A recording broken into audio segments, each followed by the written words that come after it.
digitaljamsessions.com. Hello and welcome to this Digital Jam session. We're coming at you live from London Comic Con May 2017. And this year we are joined by Caroline from ESL. We also have with us Luke. I'm going to say from ESL, but he's going to explain what he's really doing here. And we have Jenny from Endreams with us. Welcome, everybody. Thank you. Thanks for having us. Okay, so Luke, I did say you was going to explain what you're doing here. Tell us about what you're really doing here. I work for Coda, which is an agency that is a part of ESL, but it's kind of separate. We do hardware marketing and PR for PC components mainly. Okay. But we're part of ESL, so we do a lot of ESL stuff too. So we're here at Comic Con, and obviously there's a lot of gaming going on this year. I'm seeing a lot of gaming activations, a lot of console games, and all of the major console companies are here. But of course, Endreams are here as well, doing a little bit in the way of VR. And I'm seeing a lot more VR activations this year on the show floor. So tell us exactly what you're doing with Bloody Zombie. Hello, I'm Jenny. I'm the community manager for Bloody Zombies. So I'm from Endreams. We're a VR publisher and developer of games and experiences. And we partnered last year with a company called Paw Print Games. They're a developer. And they've made Bloody Zombies, and we're the publisher in the partnership.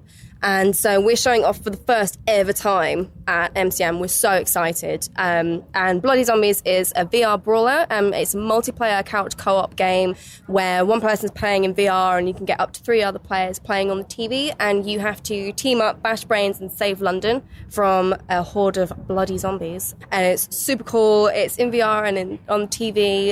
So it's just a great couch co-op experience. Interestingly, one of the things I like most about what you just said there is the fact that you have the lead player in VR, but then all the other people who are kind of socially observing and chuckling and watching this person can actually contribute. They don't just sit there and laugh. They can or scream, whichever. They can actually sit there and actually help to kill some of the zombies and what have you, which I find really interesting.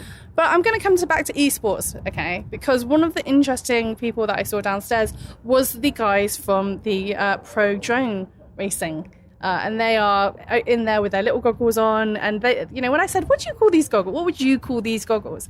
The guy said to me without any hesitation whatsoever, he said, "It's real. It's real virtual reality," is what he said. And I'm kind of curious from your perspective with drone racing. Obviously, there is a certain element of kind of gaming aspects to that. Do you see that as part of the esports family, or do you see that as a separate strand? I think it could definitely be part of the esports family. I mean, anything where there's kind of competitive elements, I mean, it's definitely incorporated in there. I mean, obviously, when you're doing drone racing, it's really intense still, and you really want to win, and, you're kind of getting that amazing competitive vibe there. So I think definitely it's part of esports, and I think there's definitely space for it. And what about you, Luke, in terms of what you're seeing at Komodo? Do you see more people talking about drone racing? I think it's... In terms of like esports, it's a different thing because it's a physical activity. You're not playing on a computer. But I think it's very cool, and it's still electronic, so there's electronic sports. But it's kind of a game. It's still it's very much like a game. But you still have timings in terms of how fast somebody races. You have handicaps in terms of weighting the drones and all sorts of other things where you can really begin to build in those components, those elements that would make it competitive and make it a skill-based sport, essentially. I think like an esports company could run a very good drone tournament, I think, because the formats would be very similar. Yeah. But I do also think at the moment it's probably more similar to like remote control helicopter racing and stuff like that, which has been around for a long time. But I mean, now even with the goggles? Not with the goggles. That's new, and it makes it a lot cooler. I think it's very cyberpunk. Okay, so it's all about the goggles making it cool, right then. But on the subject of cool, since we're here at Comic Con and you have a game called Bloody Zombies, and I did see a little article on your feed about who would you take and go and hide with in a pub during a zombie invasion. So I'm going to ask the question, since we're here at Comic Con and we have an array of cosplayers downstairs, which of those cosplayers would you take with you were you to be in a zombie scenario and you need somebody who can kick butt? Who are you going to go with? I would say I'd go with Jyn Erso from Rogue One, because she is independent, she can think on her feet really quickly, but also she's amazing at fighting. So I'd go with her. She's good with a baton. I know. Ooh, baton. What about your good self, Luke? Who would you pick? I don't know. I think I would want like a big tanky person. So maybe one of those big Warhammer guys. They're massive. They're like 12 feet tall. He would be able to move very quickly through the crowd. Yeah, but we'll walk slowly behind them while they just plough through the crowd. It'll be fine. Okay. Interesting logic. Caroline, what's your vote on this? I would take Deadpool. Because he's very well equipped to deal with this sort of thing. Yes. And he's hilarious. So if you're stuck in a really bad situation with someone and there's zombies everywhere and you hate your life, you want someone who's funny and can kick butt. And I think he would be good company during that. So yeah, I'm going to go with Deadpool, I think. Deadpool, interesting array. I'm getting a really interesting visual picture of the survival squad as you charge out of the Well, building. we have to ask you. Who would you bring with you? Oh gosh, I don't know. I'm a bit biased at the moment because I'm very focused on Wonder Woman at the moment. So yes. I'm kind of a little bit, why would I not take Wonder Woman? Just, Yeah, she can definitely kick some butt. She could definitely kick some butt. And she can also, and I had this conversation with somebody the other day who didn't know, and I don't understand how they call themselves a geek or a comic fan, did not know that Wonder Woman can, in certain situations, fly. So I didn't know that. Yeah. I'm shocked and horrified that you do not know this information. Wow. Okay, we're going to have to talk about that one on a whole other episode. But since we've got you all here and we're talking about things VR and esports related, I am kind of curious from your perspective where you see this going in the future. I know that we've got the Virtual X guys are going to be on the show floor. They're going to be having multiplayer arcade style gaming in VR, which is moving closer to kind of, I don't know what we're going to call it, virtual reality esports or something along those lines. But where do you kind of see this going in terms of, do we see it being a thing with the headsets, or do we see it being something a little bit more of an elegant kind of solution to that? So we've got a variety of VR experiences that we'll be seeing over the next couple of years, and they're becoming more social and also more competitive. We've seen a trend as the headsets have really started to take off of single player experiences, but there'll be more diversity. So there'll be so much more room for people to be competitive, to be online multiplayer, and you can beat your friends, you can compete against rivals. So I'd love to see a VR tournament of people playing, combat games, strategic games, military games, to beat friends and win a ton of money as well. That'd be nice. So here's the thing, when we talk about VR esports, I always have in my mind the scene from The Island, the one with Ewan McGregor and Scarlett Johansson, where they were playing the Xbox, but they were punching each other, but it was kind of just the little pair of gloves. That's my kind of vision when I think of virtual reality esports. That's what I'm thinking. But I know, for example, with ESL and what we were doing traditionally with esports, you have this thing called the Esports Integrity Coalition, which is all about looking at regulation and making sure that people aren't cheating, so looking at doping, performance enhancement, all those kind of things. And of course, for the esports end of that, they also have to look at things like, DOS attacks and, people doing dodgy things with coding and all sorts of other things. How do you see that evolving in terms of virtual reality esports? And if people are in VR, what are the risks inherent that you think could kind of come attached to that? And I throw that open to all of you, because I think there must be some kind of interesting conundrums that this is going to throw at people. In terms of fair play, do you mean? Yeah, fair play, like people cheating, being honest about, what they're doing. It's like, for example, in Ready Player One, sorry, for those who have not read the book, tune out now because we're going to spoil the book for you. But, in Ready Player One, you've got the IOI company, corporate company, who cheat by having multiple players now, a whole building worth of players who can kind of step into the shoes of the person who's playing at that moment. And what's to say that in the future, going forwards, when you are playing a virtual reality esports game, remotely, that somebody isn't going to be able to have other people sneak in take over the physical control of the headset or the player. I suppose that's similar to how it is now with online play. Like, exactly. You could always have someone swapping in, but since it's not a physical activity at the moment, then there wouldn't be much advantage to that. But then it would require the game to be endurance based more than anything for that to be an advantage. Have you tried doing anything for a long time in VR? Yeah. Not for me. I think the regulations will start to fall more in line with traditional sports, the more physical based esports there are. So yeah, I mean, the anti-doping and stuff would cover a much broader range if physical aspects are part of it. Because I imagine there would be more physicality involved just generalistically, because you are kind of throwing yourself around a little bit more than you would with a normal game, right? Yeah, definitely. What do you think, so I think it's similar to what Luke said. I mean, again, these kind of practices that are taken from sport will kind of then become integrated into kind of VR esports, I think.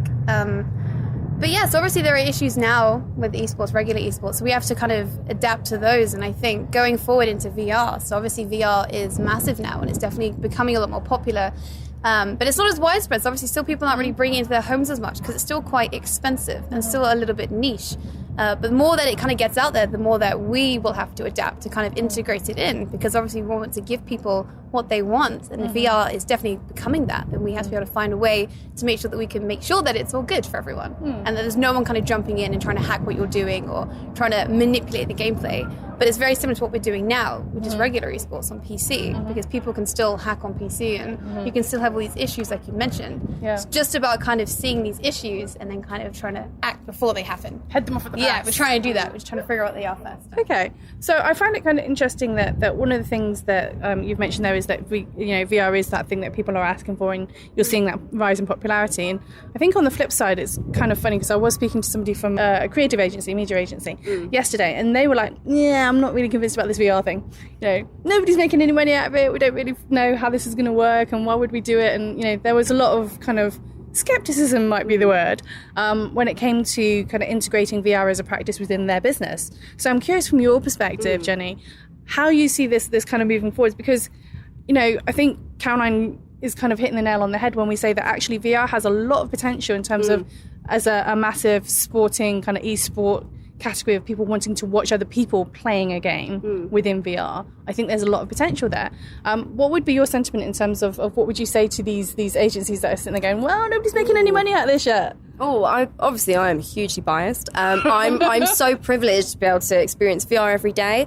I think to those people who aren't quite convinced yet, you just have to look at some of the really standout games which have sold really well, performed really well, received really well. Titles like Raw Data have made a ton of money. Job Simulator has been doing extremely well. And we'll be seeing, as I said, over the next couple of years, a diversity of experiences. So there'll be something for everybody. And also there'll be things that we've never seen before in games, which is so exciting. And I think that people have huge imaginations. They want to see new experiences. Through the magic of VR, you can be taken anywhere, in any time, any place. You can go to space, you can go underground, you can see magical things. And, everybody loves these kinds of experiences. That's why the gaming industry is so incredible.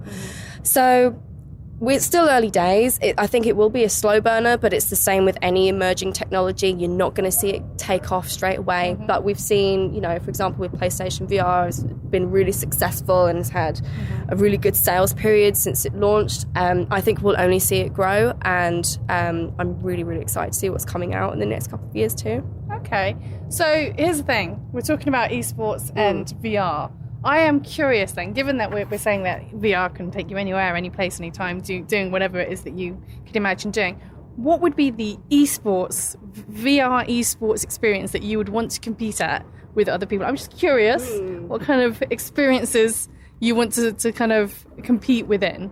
Because I think everybody's used to these kind of really atypical kind of zombie run type things. No, pun intended. No offense taken.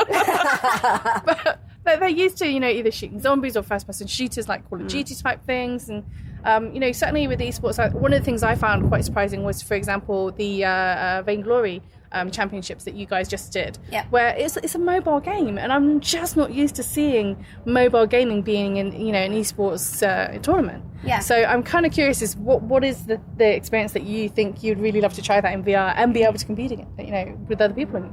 I think sort of a spaceship racing thing where you're in the cockpit and you've got all your mad controls. I think that would be really cool as an pod racing. Yeah, I was just thinking pod racing. Yeah, or pod racing, in fact. Yeah, that would be really cool. Okay. Yeah. Okay. So I'm going to change it a bit. So I love FPS games. So FPS things are really my thing. So I'm going to kind of just jump forward a bit and create this crazy VR thing. So you're on a team of people. There's a team opposite you, obviously, and you all have these guns, these VR guns. And you have to try and find a way to kind of outmaneuver the other team and basically eliminate the enemy team. But that would be very, very physical. So then you'd be jumping and ducking down and rolling around. So it's quite intense. But I think it'll be really fun to bring yourself in this environment that you're not really used to. Because we do it sitting down on a controller or on a keyboard. But then to actually have to move and do it, I think that'll be really exciting. So kind of Laser Quest for the VR age. Yeah, VR Laser Quest. Okay, kind of feeling a bit of zero latency, going on there. So for the VR expert in the group, what is the ultimate VR experience that you want to see? I think personally, I would love to have some sort of like magic tournament where you have to you're some amazing Harry wizard, Potter casting. and you have to cast these spells and call on the eagles that J.J.R. Tolkien, Tolkien, Lord of the Rings. He loves those eagles, and you can just call on them at any time and have these big battles. Kind of exactly. Yeah, big battle of the. I'm not going to say that word on my podcast. But yeah, okay. Maybe a bit of dragon flying. That could be kind of cool. Yeah. Okay. So, given that we are at Comic-Con and you're all doing different things here, is there anything that you would like to share with our audiences that they should go and investigate online a little bit more, explore a little bit more about? I'm kind of looking at your t-shirt thinking you might want to talk about that. #Bloody Zombies. Definitely come and see us on the ZOTAC stand. We're really excited to be partnered with them. You can go to our website, which is endreams.com/bloodzyzombies, and find out more about our brawler. As I said, it's the first ever time that we've got a community hands-on, and we're so excited for people to try it out for the first time, tell us what they like, give us their feedback, and just bash and brains. It's really fun. So myself and Natalie are on the stand, and come and have a chat to us, find out more. Okay. So as always, we like to give our listeners a way to be able to find out a little bit more about what you're up to, and we ask them to do that, or you to do that, by sharing with us your social media handles of choice. What would that be, Caroline?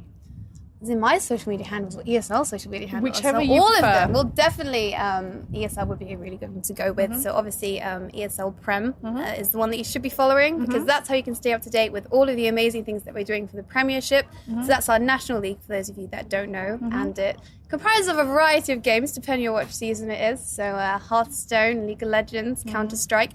So a lot of things going on. So definitely give that a follow if you want to see what we're up to in the UK. Wonderful. Are you going to share a different one, Luke? Yeah, you can follow me at Luke Kang with 2 Gs for just my personal ramblings. And then if you follow at ZOTAC UK, you can get updates on all their fine mini PCs and graphics cards, which are all very much VR ready. Okay, so let's just pause for a moment here and explain to people all about ZOTAC, because you've just flung that in at left of field, and some of our listeners may never have heard of ZOTAC before. So let's just explain about one of the key products that they're kind of pushing at the moment, which is the VR Ready backpack, which allows for portable tethered VR. So do you want to explain a little bit more about that very briefly? Yep. So ZOTAC have made for a long time, they've made mini PCs that are capable of high-end gaming. And essentially, they've turned that into a backpack computer now. So rather than trailing your cable across the room while you're trying to play some room-scale games, you carry the PC with you. So there's nothing to trip over. And it just makes for a lot more free experience within your VR game. And people can purchase one of these where? It's available at overclockers.co.uk, and you can visit zotac.com to find out more about any of the products. Wonderful, thank you. And Jenny, why don't you share with us the relevant social media handles for both Bloody Zombie but also for Endreams? So you can follow Endreams on Twitter at EndreamsVR. You can also follow Paw Print Games, who are the developers. Try to really enunciate their Paw Print Games. #Bloody Zombies. You can follow the conversation online. If you want to follow me personally for many cat pictures and ramblings about Star Wars, you can follow me on Twitter at _GenDreams, because I love a good pun, and I do work for Endreams. There you go. Wonderful. Thank you very much for joining us, and remember to follow us on Twitter at Digital Jam Ltd. digitaljamsessions.com